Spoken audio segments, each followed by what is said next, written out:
Romans chapter 8, verse 6 says this, so letting your sinful nature control your mind leads to death, but letting the Spirit control your mind leads to life and peace. 2 Corinthians chapter 10, verse 4 to 5 says this, for the weapons of our warfare are not carnal, but mighty in God for pulling down strongholds, casting down arguments and every high thing that exalts itself against the knowledge of God. And this is what we have to do with our thoughts right here. Bringing every thought into captivity to the obedience of Christ. So when we get bad thoughts or we want to think about certain things or get to a certain place, we have to learn to take those thoughts captive and then replace them with God's truth. So here's 3 habits we can do. One is I must feed my mind with truth.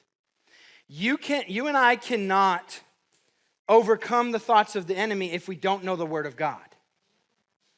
Because when the enemy tries to tell me, you've blown it too much, you're this, you're that, you're this, I know the Word of God enough to say, no, Jesus died for that. And I'm not that thing, I am a child of God. But I can't speak that if I don't know that. John chapter 8, verse 32 says, and you shall know the truth, and the truth shall make you free. Matthew chapter 4, verse 4, Jesus again says, man shall not live by bread alone, but by every word that proceeds from the mouth of God. So in order to take our thoughts captive and then replace them, we have to know the truth of the Word of God. We have to apply the Word of God and begin to speak it over ourselves. It's affirmations. People get weird sometimes about affirmations, but I have my own affirmations list that I say over myself every single day, and it's things about who I want to be and who I am that are positive and good thoughts, such as I'm a committed father and husband. Such as I am a one-moment warrior. I compete one moment at a time. I'm not too far in the past. I'm not too far in the future. I'm right where my feet are. I'm competing right now. Why? Because this is the only moment that I have any semblance of control over. Can't control what didn't happen, and I can't control what's about to happen, but I can control this. Because 5 minutes from now, you have no control. You don't even know what 5 minutes from now is going to hold. I mean, I still might be talking. But you don't know what I'm about to say because you can't control what's going to come out. Sometimes I feel like I can't, but it happens. It's fine. God gives grace for those moments. But we have to learn to replace this stuff with the truth. The second thing we've got to do is I must free my mind from what is wrong. Because we have enemies. The first enemy we have is my flesh. Romans chapter 8, verse 5 says, for those who live according to the flesh set their minds on the things of the flesh. But those who live according to the Spirit, the things of the Spirit. I want you to see something. It says, what do? They set their minds. So we get to choose what we set our mind on, the flesh or the things of God. Do we set our minds on the things of the world or do we set them on the things of God? Our second enemy is my adversary, Satan.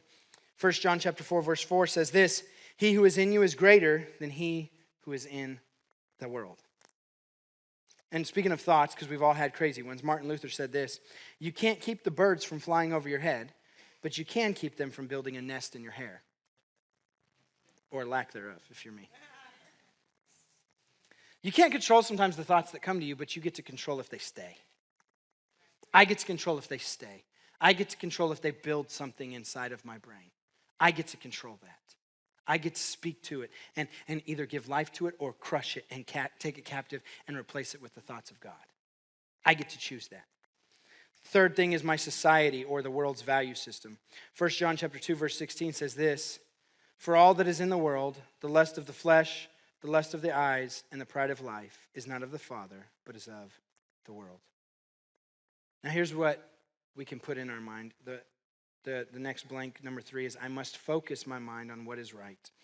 Philippians chapter 4, verse 8 says this, finally, brethren, whatever things are true, whatever things are noble, whatever things are just, whatever things are pure, whatever things are lovely, whatever things are of good report, if there's any virtue and if there's anything praiseworthy, meditate, which means think, on these things. If we were to take an inventory of our thoughts, this is what God told us to think on.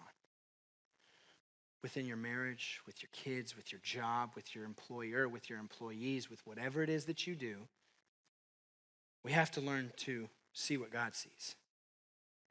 Because again, if all you see is, well, my spouse doesn't do this, they don't do this, they don't do this, they don't do this, they don't do this, you're never going to be happy. Here's the problem. Happiness doesn't matter because that changes because it's a feeling. I've had people tell me this all the time. Well, sometimes I struggle with, what if I would have married so-and-so, or what if I would have went to this place, or what if I would have done this, or what if I would have had these kids, or da-da-da-da-da. I don't know what would have happened, but that's a waste of your time and your energy. Because I do know this, if you don't commit to being all in on what you do have, this isn't gonna go well. Because you can't go back and change who you're gonna marry.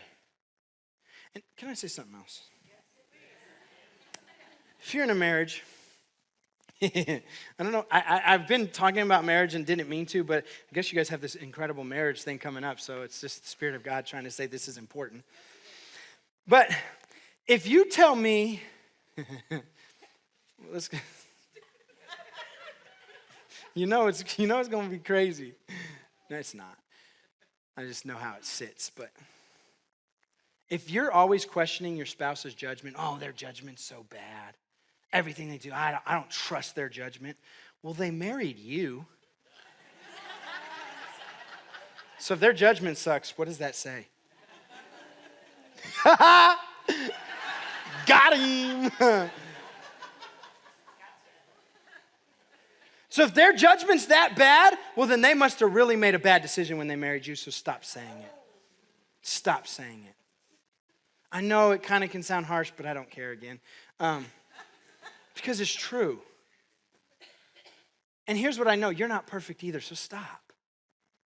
Stop. The world is so much more full of critics than performers. How about you do everything you know to do, and then you can say something? But last time I checked, not a single one of us operates exactly like the Bible tells us to operate. So make allowances for other stuff. Now, there are some things that are egregious. If someone's hitting you, beating you, that's a whole different thing. You need to protect yourself and get out of that situation. But if it's just irreconcilable differences because you don't know how to get along, can I tell you something? You ain't going to get along with the next spouse either. You know why? Because you're still going to be you.